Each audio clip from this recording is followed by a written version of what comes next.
The smell hit Bresk first. A bitter, burning smell that made his silver skin turn pale and his four hearts beat faster. He knew that smell. Every Palaxian child learned to fear it. It was the smell of Karath root, a poison so deadly that even breathing its vapor could stop a heart. But that was impossible. Karath root was banned in 37 star systems. No one would dare bring it on a Harmony. 9. Bresk turned slowly, hoping he was wrong. He was not wrong. The human sat alone at a corner table in the commissary. His name was Daniel Reeves, and he had arrived on the station 6 weeks ago to work as an engineer.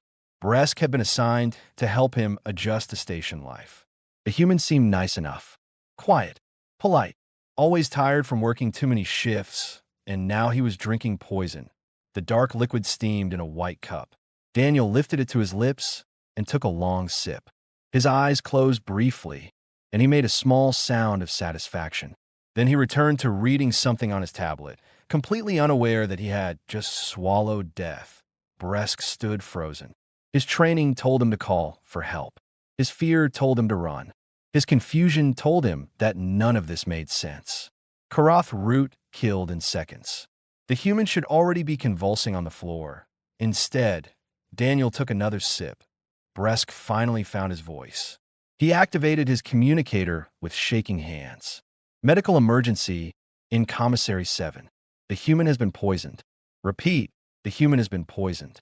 Send help immediately. Daniel looked up at the sound of Bresk's panicked voice. He frowned and set down his cup. Bresk? What's wrong? You look terrible. Don't move, Bresk said, rushing toward him. Help is coming. Try to stay calm. Stay calm about what? The commissary doors burst open. Physician Telmori entered at a run, followed by 3 medical assistants carrying emergency equipment. The tall Palaxian doctor pushed past other diners, knocking over chairs. His compound eyes focused on Daniel with professional intensity. Where's the poison? Telmori demanded. What did he consume? Bresk pointed at the cup. That. He drank that. Telmori grabbed the cup and sniffed it. He recoiled as if struck. Impossible.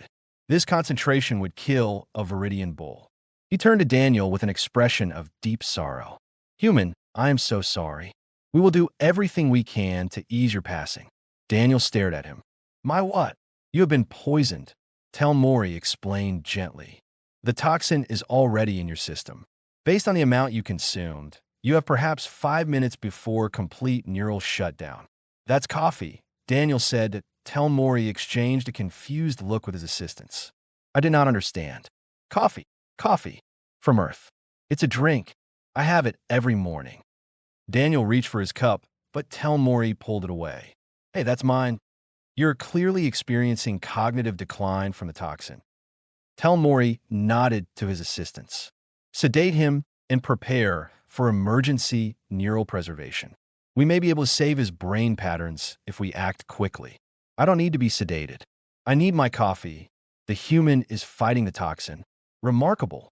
Telmori loaded a sedative into an injector. Your bravery will be remembered.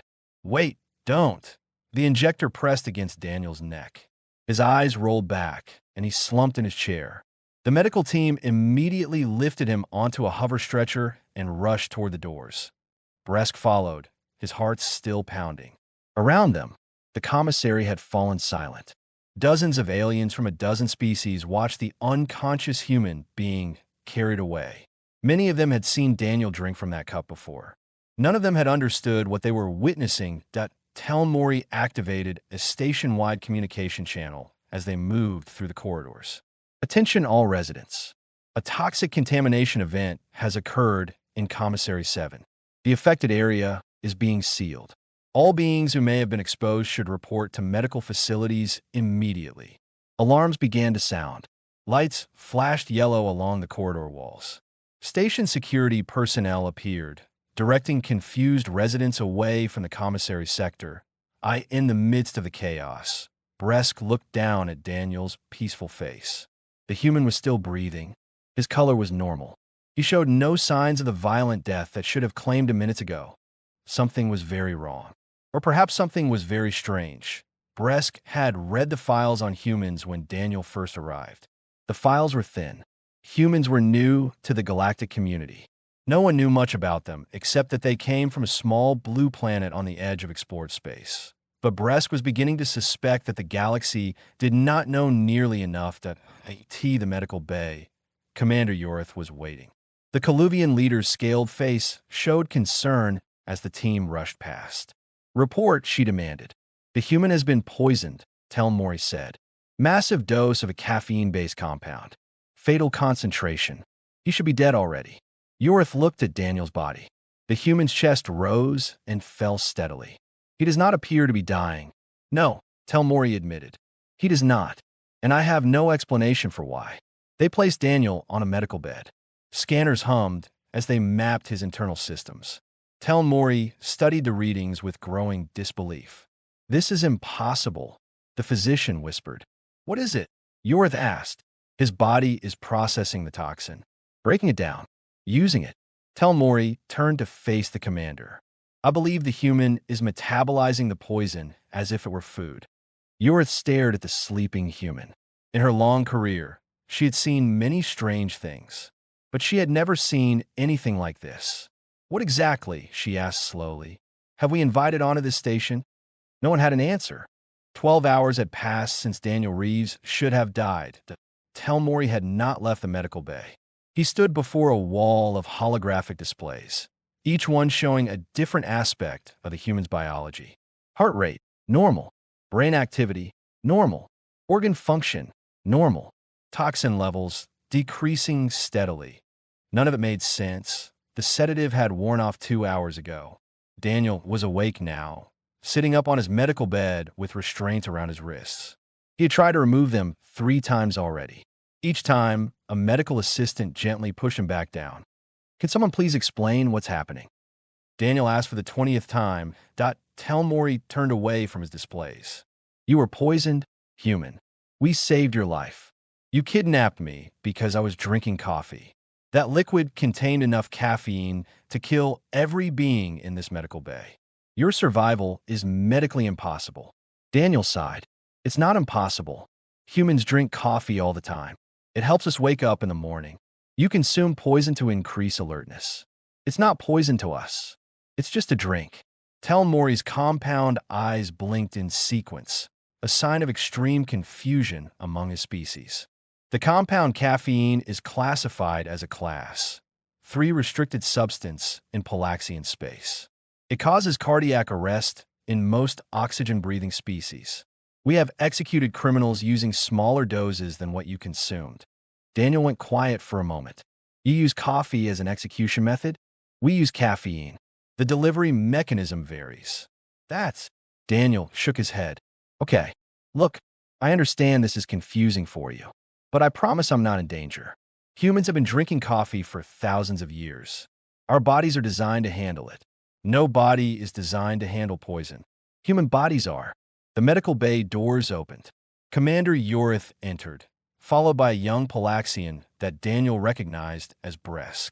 The assistant looked guilty and would not meet Daniel's eyes. Physician Telmori, Yorith said. What is the human's current status? Stable. Inexplicably stable. Telmori pulled up a new display. I have run every scan available. The human's biology is fundamentally different from any species in our database. His liver contains enzymes that break down caffeine into harmless components. His nervous system has receptors specifically designed to interact with the compound. Receptors designed for poison. Yorith asked. It appears so.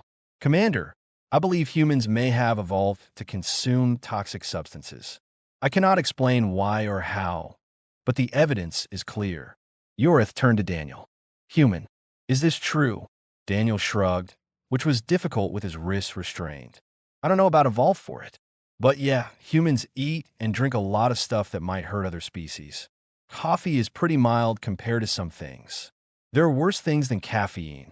We have a drink called alcohol, and foods that burn your mouth on purpose. And we eat fungi that grow on dead things, and fermented milk products that smell like feet. Telmori made a sound that might have been distress. Yorith studied Daniel for a long moment. The Coluvian's scaled face was difficult to read, but something shifted in her eyes. Release the restraints. Commander, Tel Mori protested. We do not fully understand. I understand enough. The human is not dying. The human does not appear to be in distress. The human has been cooperative despite being sedated and restrained against his will. Yorit's voice carried the weight of command. We have treated a guest of this station like a prisoner because we did not understand his biology. That is our failure, not his. The restraints clicked open. Daniel rubbed his wrists and sat up properly. Thank you, he said. Do not thank me yet. Yurith moved closer. Human, I need you to understand something. This station houses 47 species. Many of them have never encountered a human before. What happened in the commissary has already spread through the station's communication networks. Everyone knows that you survived drinking what should have killed you. Great, Daniel muttered. Some will fear you. Others will be curious. A few may become hostile. You must be prepared for this. Because I like coffee. Because you have revealed something that the galaxy was not ready to learn. Humans are not like other species. You come from a world that produces poisons as casual beverages. This raises questions about what else humans can survive. Daniel had not thought about it that way. To him, coffee was just coffee, a normal part of every morning since he was 15 years old. He had never considered that other species might see it differently. I didn't mean to cause problems, he said quietly. Yorith's expression softened slightly. I know, and I do not blame you for what happened. But I need your help. I need you to work with physician Tel Mori to document human biology properly. I need you to explain your species to us so that we can avoid future misunderstandings. And if I refuse, then the next human who arrives on this station may face the same treatment you did. Or worse. Daniel thought about that. He thought about some other human engineer showing up for their first day of work and getting sedated because they ate a chocolate bar. He thought about fears spreading through the galaxy because no one understood what humans actually were. Okay, he said. I'll help. Yurith nodded. Good. Bresk will assist you. The young Palaxian finally looked up. His silver face showed relief mixed with lingering guilt. I am sorry, Bresk said. I thought you were dying. I only wanted to save you. Daniel managed a tired smile. I know. It's okay. You were trying to help. He paused. But next time, maybe ask before calling in the emergency team. Bresk nodded quickly. I will. I promise. Tel Mori stepped forward, his professional curiosity overcoming his earlier shock. Human, I have many questions. Yeah, Daniel said. I figured you might. He looked around the medical bay at the aliens who had genuinely believed they were watching him die. They had been wrong, but their concern had been real. Maybe this place was not so bad after all. All right, Daniel said. Where do you want to start? Tel Mori brought up a new display. Tell me about this thing you called alcohol. Daniel laughed. IT was going to be a long day. Someone had found the chocolate. Daniel stood in his quarters, staring at the empty drawer where he had kept his emergency supplies. 3 bars of dark chocolate. Gone.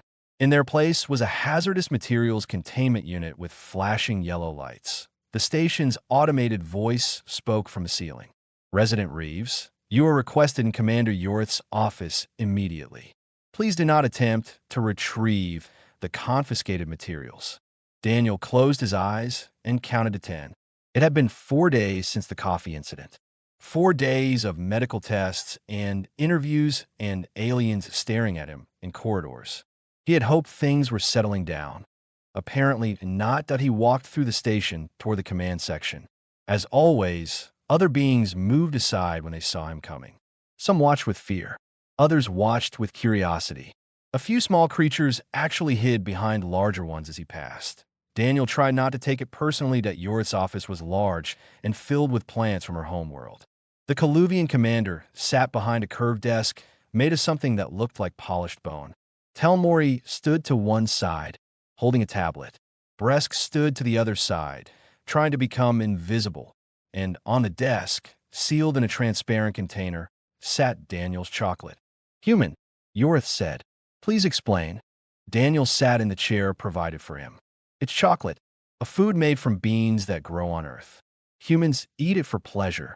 Physician Tel Mori has analyzed the contents. Yorith's voice was calm, but there was something underneath it. Something between disbelief and resignation. Please share your findings, physician. Telmori consulted his tablet. The substance contains theobromine, a compound closely related to caffeine. It also contains trace amounts of caffeine itself, along with sugar, fat, and various flavor compounds. The theobromine concentration is sufficient to cause fatal cardiac events in most mammalian species. Most mammalian species, Daniel repeated, but not humans. Apparently not. Telmori set down his tablet. Human, I have studied your species for 4 days now. Every time I think I understand the limits of your toxin resistance, you reveal something new. How is any of this possible? Daniel leaned back in his chair. He had thought about this question a lot recently. How to explain something so normal to beings who found it terrifying. On Earth, he began, life is competitive. Very competitive. Plants evolved to produce chemicals that would hurt anything trying to eat them. Animals evolved to handle those chemicals. The plants made stronger chemicals. The animals got better at processing them. This went on for millions of years. A biological arms race. Yorith said, exactly. Humans are the result of that race. Our ancestors learned to eat things that killed other creatures. It gave them an advantage. Over time, those abilities became part of our basic biology. Telmori's compound eyes shifted colors. You are saying that your entire species evolved to consume poison. Not just consume. We seek it out. Caffeine makes us alert. Theobromine makes us feel good. Capsaicin, the chemical that makes food spicy, releases pleasure compounds in our brains. We deliberately eat things that hurt us because our bodies reward us for surviving. The room fell silent. Bresk spoke first. That is the most frightening thing I have ever heard. Daniel smiled slightly. I know. I'm sorry. But this is what humans are. We come from a world where everything is trying to kill everything else. We adapted. Yorith picked up the container of chocolate. She examined it through the transparent sides, her scaled face thoughtful. This substance, you say it makes you feel good. Yes. How good? It depends on the person. Some humans become almost addicted to it. They need it every day. Daniel paused. Actually, I'm one of those people. I really would like my chocolate back. Yorith set the container down. You understand that I cannot simply release hazardous materials onto my station. It's only hazardous to non-humans. Most of this station is non-human. Daniel acknowledged the point with a nod. Fair enough. But Commander, you can't keep confiscating everything I eat. At some point, you have to accept that human food is human food. I promise I won't share it with anyone. Telmori made an unhappy sound. The station's food suppliers did not know they were importing dangerous substances. When they learned what coffee actually was, 3 of them filed formal complaints. One requested compensation for emotional distress. Because they sold me coffee. Because they unknowingly distributed poison. The legal complications are significant. Daniel rubbed his face with both hands. He was tired, not just from the past few days, but from being treated like a walking biohazard. He had come to Harmony 9 to do engineering work, not to become the center of an interspecies incident. What do you want from me? He asked. Yorith considered him for a long moment. I want to understand. I have spent my career managing relations between species. I have dealt with cultural conflicts, dietary restrictions, religious prohibitions, and biological incompatibilities. But I have never encountered anything like you. I'm just one human. No, you're the first human most beings on this station have ever met. What they learn about your species, they learn from you. Right now, they're learning that humans are poison-resistant predators from a death world. They are frightened. I don't know how to make them less frightened. Neither do I. Yorith pushed the chocolate container toward him. Take your food. Keep it secured. Do not consume it in public spaces. The same rules apply to your coffee and anything else that might cause concern. Daniel took the container. Thank you. Do not thank me. I am managing a crisis that I do not fully understand. Yorith stood. However, I will tell you this. Chief Engineer Nalia has spoken well of your work. She says you are skilled and reliable. Whatever else you are also a valuable member of this station's crew. I will not forget that. Daniel felt something ease in his chest. It was not much, but it was something. Someone here appreciated him for more than his terrifying biology. I'll try to keep a low profile, he said. I doubt that will be possible. Yort's voice carried a hint of dry humor. But I appreciate the effort. Daniel left the office with his chocolate. In the corridor outside, Bresk fell in a step beside him. That went better than I expected, the young Palaxian said. Did it? The commander did not confine you to quarters. That was one of the options being discussed. Daniel stopped walking. They were thinking about locking me up. Some members of the station council wanted to. They said you were a danger to public safety. Because I eat chocolate. Bresk's silver face shifted in a way that might have been a shrug. Because you can eat chocolate. Because you can drink coffee. Because no one knows what else you can survive. He paused. They are not wrong to be cautious. But I think they are wrong to be afraid. Why? Because I have watched you for 6 weeks. You are kind. You work hard. You help people without being asked. Whatever your biology makes you capable of, you choose to be good. Daniel did not know what to say to that. He stood in the corridor, holding his chocolate, feeling something complicated move through him. Thanks, Bresk, he finally managed. You are welcome. The Palaxian gestured down the corridor. Kulme, I will walk with you to your quarters. People are less frightened when they see us together. Daniel followed. Maybe things would be okay after all. Nalia had never understood why humans slept so much. The Viridian chief engineer stood outside Daniel's quarters, waiting for him to answer the door. She had already pressed the alert 3 times. By Viridian standards, this was excessive. Her species required only 2 hours of rest per cycle, and even that felt wasteful. Humans apparently needed 8 hours. Sometimes more. The door finally opened. Daniel stood there in rumpled clothes, his hair pointing in several directions. His eyes were only half open. Nalia? What time is it? 3rd quarter of the 2nd cycle. I need you in engineering. Daniel blinked slowly. His brain was clearly not yet working. What's wrong? Nothing is wrong. I want to show you something. It took Daniel several seconds to process this. You woke me up to show me something? Yes. Get dressed. Bring coffee if you require it. She turned and walked away without waiting for a response. Behind her, she heard Daniel make a sound that might have been frustration or might have been acceptance. Humans made so many sounds. 10 minutes later, Daniel appeared in engineering, holding a sealed container of coffee. He had managed to make himself presentable, though his eyes still looked tired. The other engineers on duty pointedly looked away as he entered. They had learned not to stare. Nalia led him to her private workstation in the back of the department. Holographic displays surrounded the desk, showing system diagrams and maintenance schedules. But that was not what she wanted to share. She pulled up a document and turned the display toward Daniel. Read this. Daniel leaned closer. His expression shifted from confusion to surprise to something Nalia could not identify. This is about Earth, he said. Yes. I requested the full galactic survey report on your homeworld. It arrived yesterday, and you read it. I read it 7 times. Nalia's bioluminescent markings pulsed blue, a sign of intense focus among her species. Human, your planet is classified as Category 12. Do you know what that means? Daniel shook his head. The Galactic Survey uses a scale from Category 1 to Category 15 to rate planetary danger levels.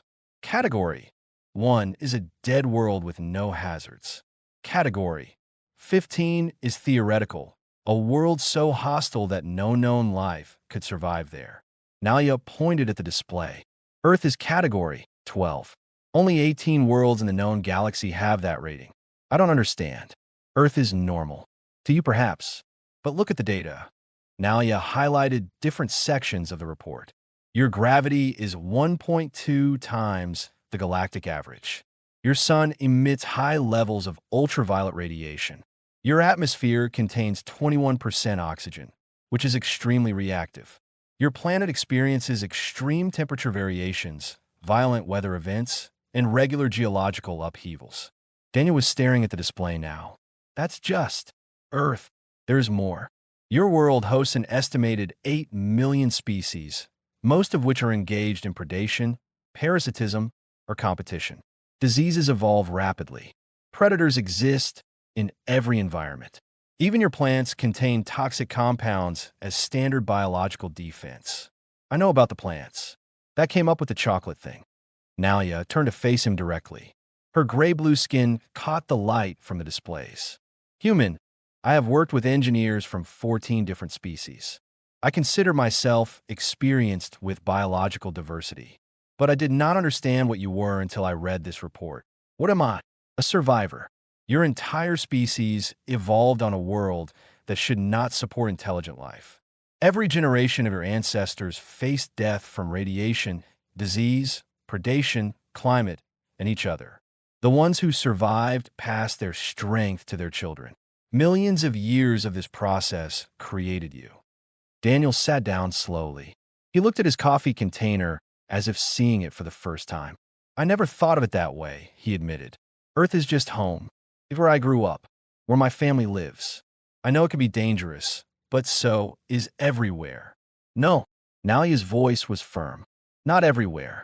My homeworld is Category 3. The most dangerous thing, there is a mild fungal infection that causes skin irritation. I have never faced a predator. I have never experienced extreme weather. I have never worried about disease killing me before medicine could help. That sounds nice. It sounds boring. Nalia made a sound that might have been a laugh. I chose engineering because I wanted challenges. I wanted to solve difficult problems and push my limits. But my limits are nothing compared to what you face every day just by existing. Daniel did not respond immediately. He seemed to be thinking about something far away. My sister broke her arm when she was 12, he finally said. She fell out of a tree. Our parents were upset, but not panicked. Broken bones heal. It's normal. Broken bones are not normal. Falling from trees is not normal. Nalia shook her head. Your species has normalized survival from injuries that would permanently disable most beings. I guess we had to. If we stopped every time something hurt us, we would have died out long ago. Yes, and that is exactly my point. Nalia pulled up another section of the report. When you arrived on this station, I thought you were soft. Humans seemed weak compared to other species. No natural weapons. No protective set. No venom or camouflage. I wonder how your species had survived long enough to reach space. A lot of people wonder that. Now I know the answer. You survived because you could not afford to die. Your world gave you no choice. Every human alive today is descended from ancestors who looked death in the face and refused to accept it. Nalia's markings pulse brighter. That is not weakness. That is strength I cannot even imagine. Daniel was quiet for a long moment. When he spoke, his voice was soft. Thank you for showing me this. I showed you because you needed to understand how others see you. The beings on this station are frightened because they do not know what you are capable of. But fear can become respect if given time. Nalia stood. You have been hiding, avoiding common areas, eating alone. This must stop. I didn't want to scare anyone. You will scare them more by hiding. It makes you seem dangerous. Unknown. Nalia gestured toward the door. Come to the engineering common room tonight. Share a meal with the team. Let them see that you are just a person who happens to drink poison for breakfast. Daniel almost smiled. Is that how I should introduce myself? Is how they already think of you. You cannot change that, but you can show them that there is more to you than survival. Daniel stood and picked up his coffee. He looked at the Galactic Survey report one more time, at the long list of hazards that made up his homeworld. Category 12, he murmured. Yes, the same category as volcanic moons and radiation belts. Nalia's voice carried something that might have been admiration. And your species built cities there, raised families, created art and music and science. You made it home. We didn't have anywhere else to go. Perhaps, but you could have simply survived. Instead, you thrived. Nalia opened the door. Now go back to your quarters and rest. You humans need so much sleep. I will see you tonight. Daniel walked out into the corridor. Behind him, Nalia returned to her work. But she found it hard to concentrate. She kept thinking about a category, 12 world full of creatures who drank poison and broke bones and faced death every day, and called it normal. 3 weeks after the coffee incident, the water systems failed. Daniel was eating lunch in the engineering common room when the alarm started. Red lights flashed along the walls. The station's automated voice announced contamination protocols. Around him, engineers dropped their food and ran for their stations. Nalia appeared on the main display. Her bioluminescent markings were flashing red, a sign of extreme stress. All engineering personnel to Sector 12. Water reclamation has been compromised. This is not a drill. Daniel followed the others. The corridors were chaos. Station security directed civilians away from the affected areas. Medical teams moved in the opposite direction, their equipment floating behind them on hover carts. Sector 12 was sealed behind thick blast doors. Through the observation window, Daniel could see the water reclamation facility. Massive tanks lined the walls. Pipes crossed the ceiling, and everything was covered in a pale green film. Commander Yorth stood at the observation window with Telmori. Both of them looked grim. "Report," Nalia demanded as she arrived. "Viral contamination," Telmori said. "A pathogen we have not seen before. It entered through the intake filters and has spread through the entire reclamation system. The water is currently undrinkable.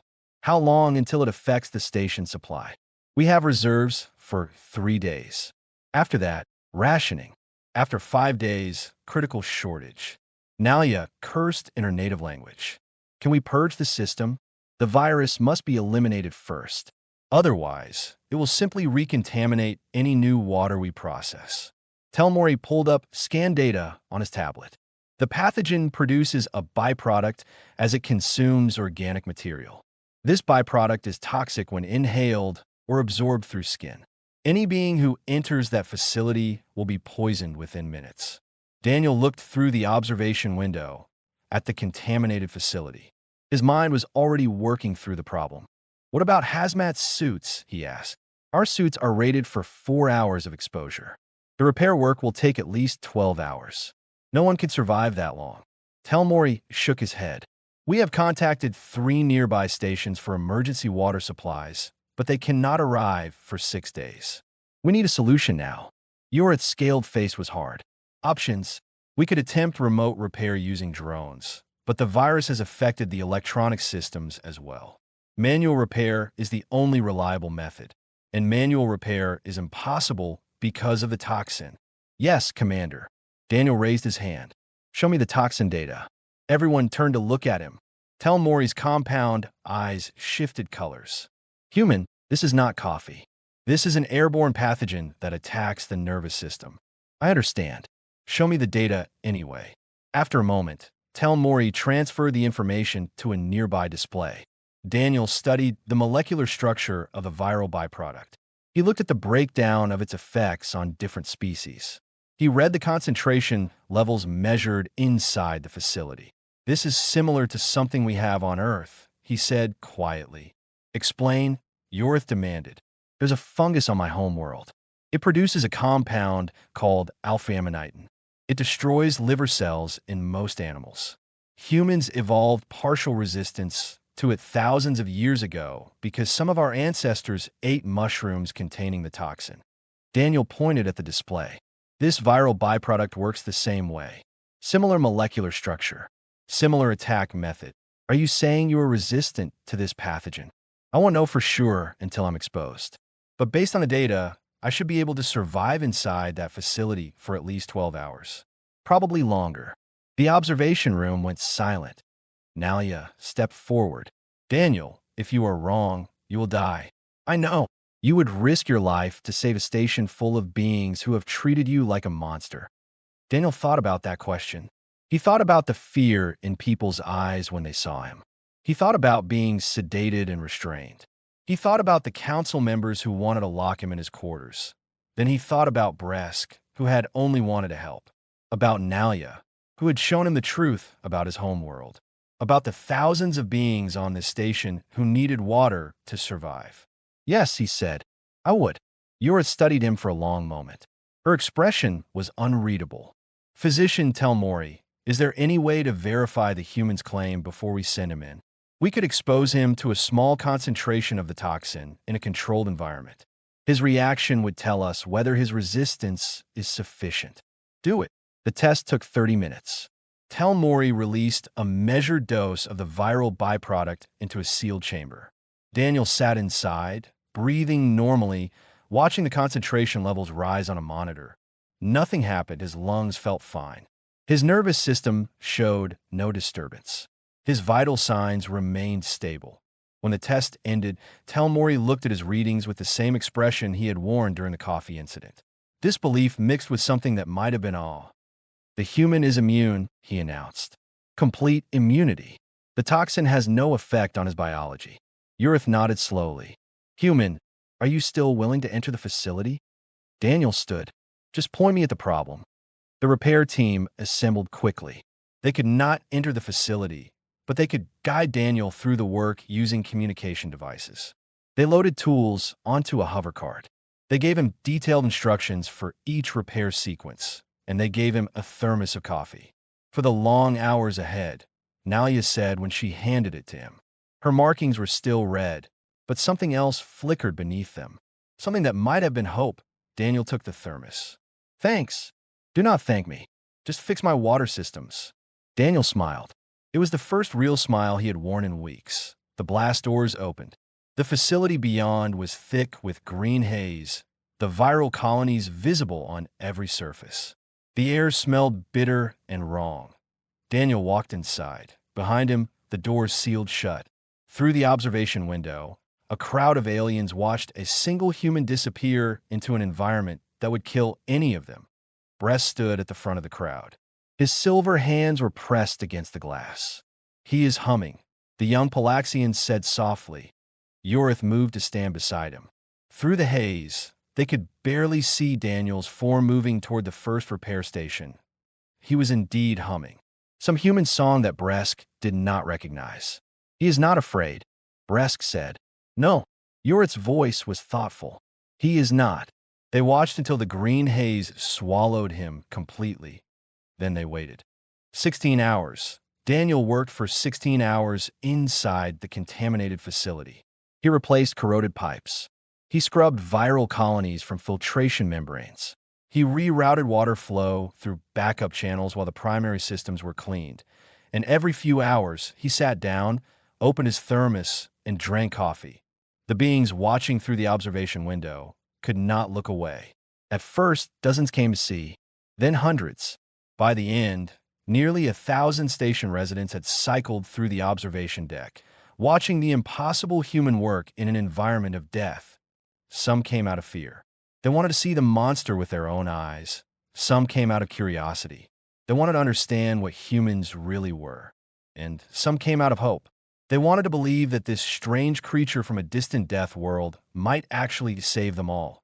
When Daniel finally emerged from the facility, he was covered in green residue. His clothes were ruined. His hair was matted with dried viral film. He smelled like something between rotting plants and chemical waste. But he was smiling. "Water systems are operational," he announced. "Give it about 2 hours to cycle clean water through the station." The observation deck erupted. Not in fear, not in suspicion, but in something that sounded almost like celebration. That Telmori pushed through the crowd with a medical scanner. He ran tests on Daniel while the humans stood patiently, still dripping contaminated residue on the floor. "Impossible," the physician muttered. "Your toxin levels should be lethal. Your nervous system should be compromised. Your organs should be failing." "They feel fine to me. I can see that they are fine.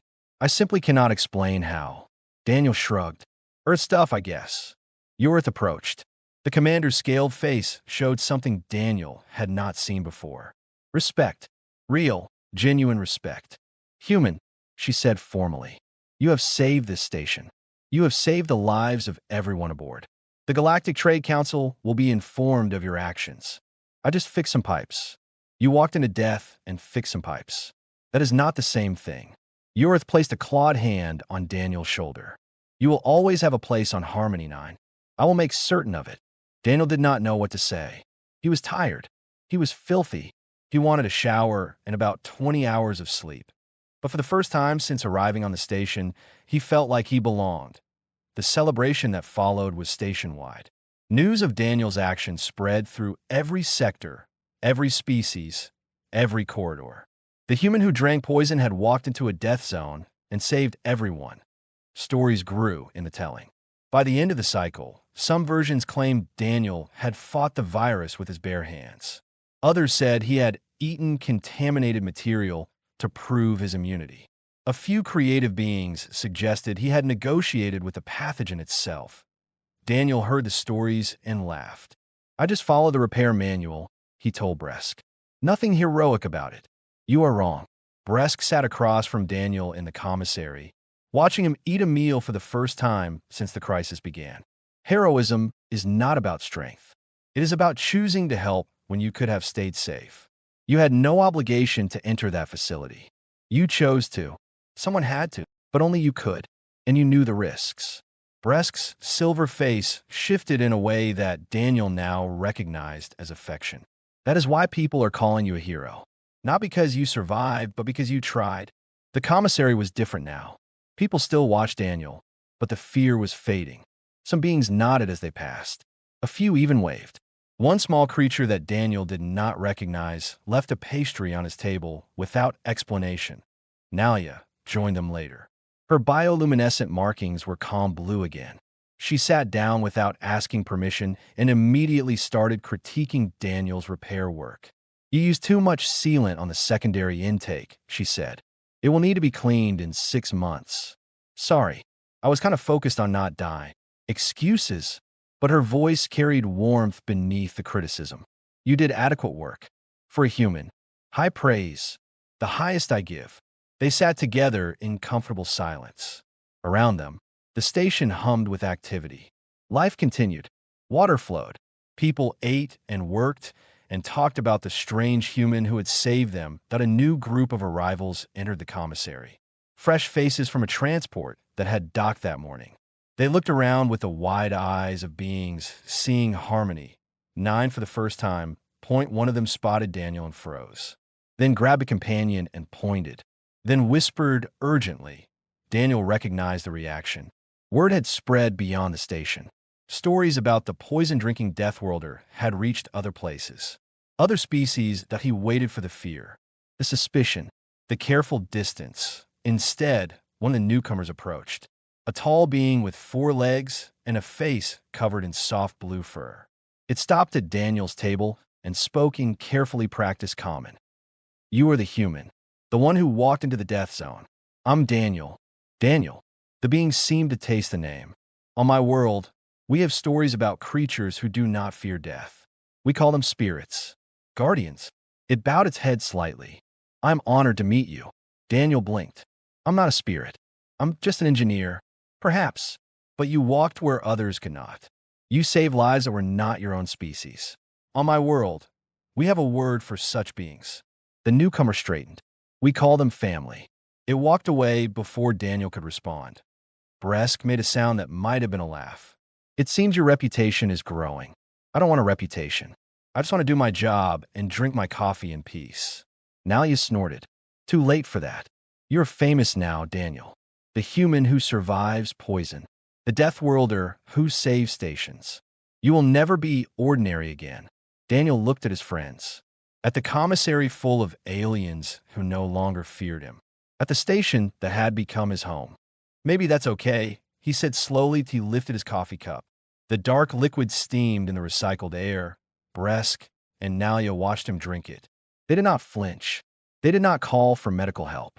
They just watched because they understood now. This was who Daniel was. A creature from a category 12 death world who drank poison for pleasure and walked through toxic environments to help strangers. A human, and that was exactly what Harmony 9 needed. Daniel finished his coffee and smiled. "Anyone want to see what else humans eat for fun?"